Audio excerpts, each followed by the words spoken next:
नमस्कार, मैं वसंत रावल। आज मैं आपको बताने आया हूं सिद्धि योग के बारे में।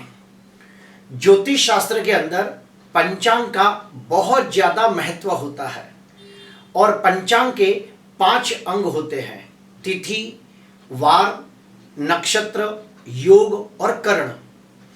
हाल में हमारी योगों की सीरीज चल रही है और योगों का सबसे ज़्यादा उपयोग मुहूर्त शास्त्र में किया जाता है। मुहूर्त शास्त्र के भी 5 बड़े बड़े ग्रंथ हैं, जिसके नाम है मुहूर्त मार्तंड, मुहूर्त गणेश, मुहूर्त पारिजात, मुहूर्त चिंतामणि, मुहूर्त धर्म सिंधु और एक ग्रंथ है निर्णय सिंधु। इन सारे ग्रंथों के अंदर योगों के बारे में काफ़ी गहन जानकारी दी गई है, काफ़ी विस्तृत जानकारी दी गई है।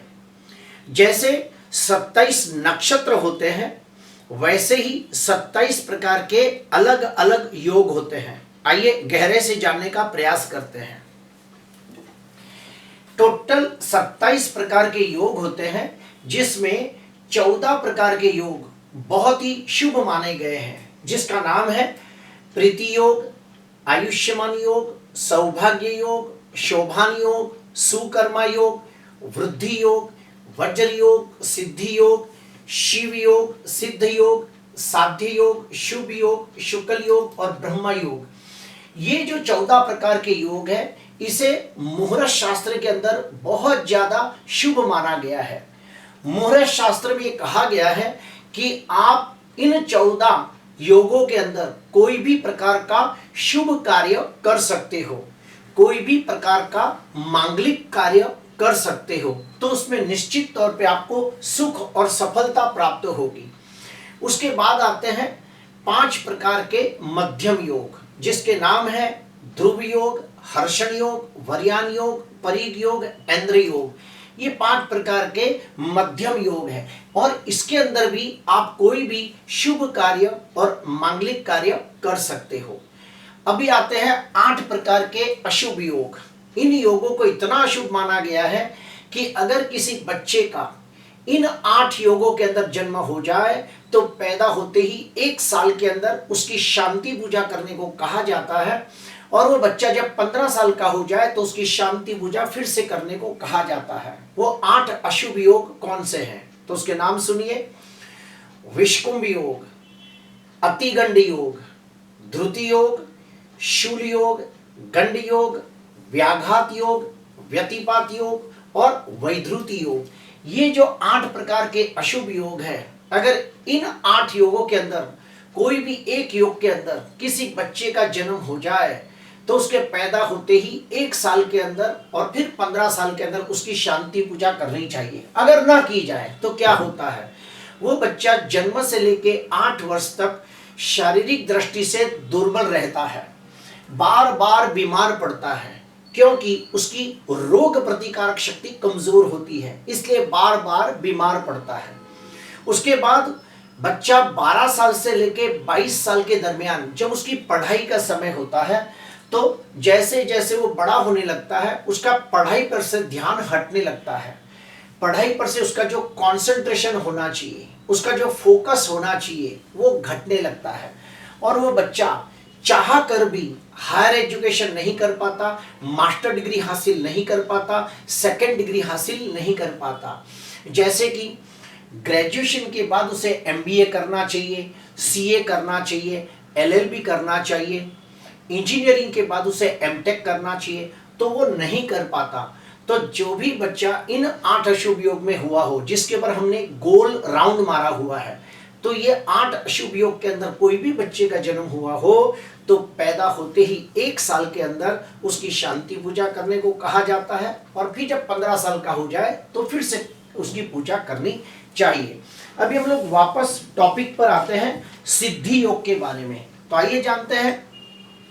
जो सिद्धि योग है उसके भगवान है गणेश जी और उसके ग्रह देवता है बुध ग्रह देवता। अभी हम लोग जानेंगे कि मुहूर्त चिंतामणि के अंदर इस योग के बारे में क्या कहा गया है। तो आइए सुनते हैं। मुहूर्त चिंतामणि के अंदर कहा गया है कि जो भी बच्चा सिद्धि योग में पैदा होता है ऐसे बच्चे बहुत ही बुद्धिमान, गुणवान, संस्कारी, विनम्र, विनयी, विवेकी, स्वमानी, स्वाभिमानी, तेजस्वी, प्रभावशाली और प्रतिभाशाली लोग होते हैं। जो भी व्यक्ति सिद्धि योग में पैदा होता है ऐसे व्यक्ति सामाजिक, व्यवहार कुशल, उत्तम स्मरण शक्ति वाला, तीक्ष्ण तर्क बुद्धि वाला, दूरंदेशी अच्छी होती है और वो दार्शनिक होता है। जो भी व्यक्ति सिद्धि योग में पैदा होता है ऐसे व्यक्तियों को अलग अलग विषयों का ज्ञान प्राप्त करना बहुत अच्छा लगता है। घूमना फिरना, देश विदेश की संस्कृति के बारे में जानना, इतिहास के बारे में जानना, ऐतिहासिक घटनाओं के बारे में जानना उन्हें बहुत अच्छा लगता है। मुहूर्त निर्णय सिंधु के अंदर कहा गया है कि जो भी व्यक्ति सिद्धि योग में पैदा होता है ऐसे व्यक्ति बहुत ही विद्वान, ज्ञानी, धार्मिक, आध्यात्मिक विचारों वाले लोग होते हैं। उनको वेद, शास्त्र, पुराणों का ज्ञान प्राप्त करना बहुत अच्छा लगता है। उनको आध्यात्मिक वीडियो देखना, आध्यात्मिक सीरियल को देखना उन्हें बहुत अच्छा लगता है। सत्संग सुनना भी उन्हें बहुत अच्छा लगता है।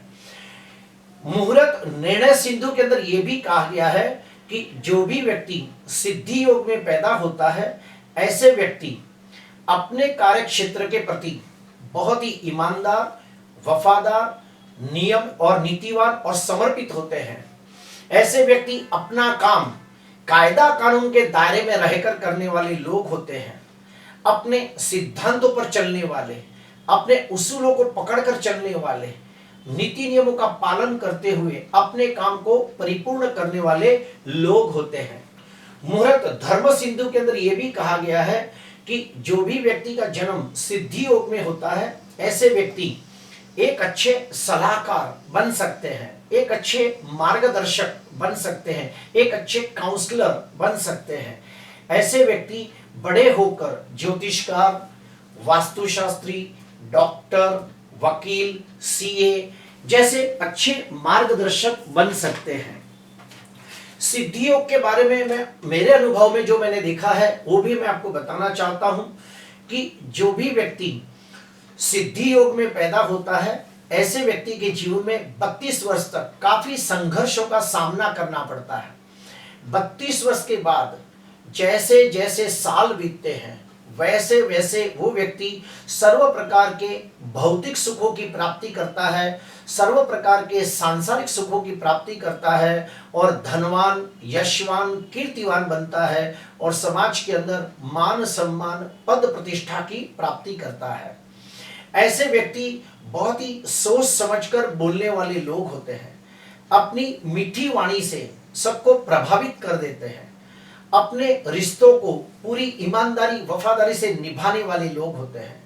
अपने रिश्तों में कभी भी किसी के साथ कोई भी प्रकार का छल, कपट, धोखा नहीं करते। बहुत ही इमोशनल, सेंसिटिव, भावनात्मक और संवेदनशील लोग होते हैं। ऐसे व्यक्ति सच्चे और दिल के बहुत अच्छे लोग होते हैं। इनमें और एक मैंने खास बात देखी है कि जो भी व्यक्ति सिद्धि योग में पैदा होता है वो बहुत ही भाग्यशाली, नसीबदार और किस्मत वाला होता है। उनके हाथ में यश होता है। उनके हाथ से किया गया काम निश्चित तौर पे सफलता प्रदान करता है। अभी हम लोग जानेंगे कि मुहूर्त शास्त्र के अनुसार सिद्धि योग के अंदर आप कौन कौन सा शुभ कार्य और मांगलिक कार्य कर सकते हो। तो सुनो, सिद्धि योग के अंदर आप सगाई कर सकते हो, विवाह कर सकते हो। सिद्धि योग के अंदर विद्या प्राप्ति की शुरुआत, ज्ञान प्राप्ति की शुरुआत कर सकते हो। अर्थात विद्या प्राप्ति और ज्ञान प्राप्ति का शुभ आरंभ सिद्धि योग के अंदर करने से बड़ा लाभ होता है। सिद्धि योग के अंदर आप कोई भी प्रकार का नया वाहन खरीदी कर सकते हो। अर्थात 2 व्हीलर, 4 व्हीलर गाड़ी की खरीदी कर सकते हो। नए घर या फिर दुकान का एग्रीमेंट कर सकते हो। कोई भी मंत्र का अनुष्ठान किया हो और उसकी पूर्णाहुति करनी हो, उसका दशांश होम करना हो, या फिर कोई भी धार्मिक आध्यात्मिक कार्य करना हो, तो भी सिद्धि योग को बहुत शुभ माना गया है। सिद्धि योग के अंदर आप देश विदेश की यात्रा का शुभ आरंभ कर सकते हो।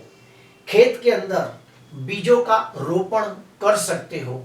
सिद्धि योग के अंदर आप कोई भी प्रकार की एग्जाम दे सकते हो, जैसे कि आप ऑनलाइन एग्जाम देना चाहते हो तो आप सिद्धि योग में कर सकते हो। सिद्धि योग बहुत ही अच्छा योग है। मुहूर्त शास्त्र के अंदर कहा गया है कि सिद्धि योग के अंदर किया गया काम निश्चित तौर पे सिद्ध होता है और सफलता प्रदान करता है। सिद्धि योग के भगवान है गणेश जी और ग्रहों में बुध ग्रह देवता होते हैं। अभी और एक स्टेप अंदर जाएंगे। जिसका भी जन्म सिद्धि योग में हुआ हो और अगर उसकी कुंडली के अंदर अगर बुध ग्रह देवता स्वगृही, मित्र क्षेत्री, उच्च का होकर केंद्र, त्रिकोण या दूसरे 11वें भाव में बैठा हो, तो ऐसे व्यक्ति को सिद्धि योग का 3 गुना ज्यादा शुभ फल प्राप्त होता है। ठीक उसके अपोजिट जाते हैं कि जिसका भी जन्म सिद्धि योग में हुआ हो और अगर उसकी कुंडली के अंदर बुध ग्रह देवता नीच राशि में निर्बल हो, 6वें, 8वें, 12वें भाव में पीड़ित हो, बुध राहु के साथ जड़त्व योग करता हो, बुध अस्त का हो, मृत अवस्था में हो, बुध अगर पाप ग्रहों से दृष्ट पाप ग्रहों से पीड़ित होता हो, तो फिर जो सिद्धि योग का जो शुभ फल प्राप्त होना चाहिए वो काफी कम हो जाता है। प्रिय दर्शकों, जो सिद्धि योग है इसे मुहूर्त शास्त्र के अंदर बहुत ज्यादा मान सम्मान की नजरों से देखा जाता है। अगर आपको अपने जीवन के अंदर कोई भी प्रकार का शुभ काम का आरंभ करना हो, कोई भी प्रकार का मांगलिक कार्य करना हो, तो सिद्धि योग को सर्वोत्तम माना गया है और सिद्धि योग में किया गया काम निश्चित तौर पे सिद्ध होता है, सफलता प्रदान करता है। आज मैंने आपको बताने की कोशिश की कि सिद्धि योग क्या होता है। अगर आपको कोई डाउट हो तो आप कमेंट के अंदर लिख के बता सकते हो। अगर आपको ये वीडियो अच्छा लगा हो तो जरूर लाइक करना, सब्सक्राइब करना। नमस्कार।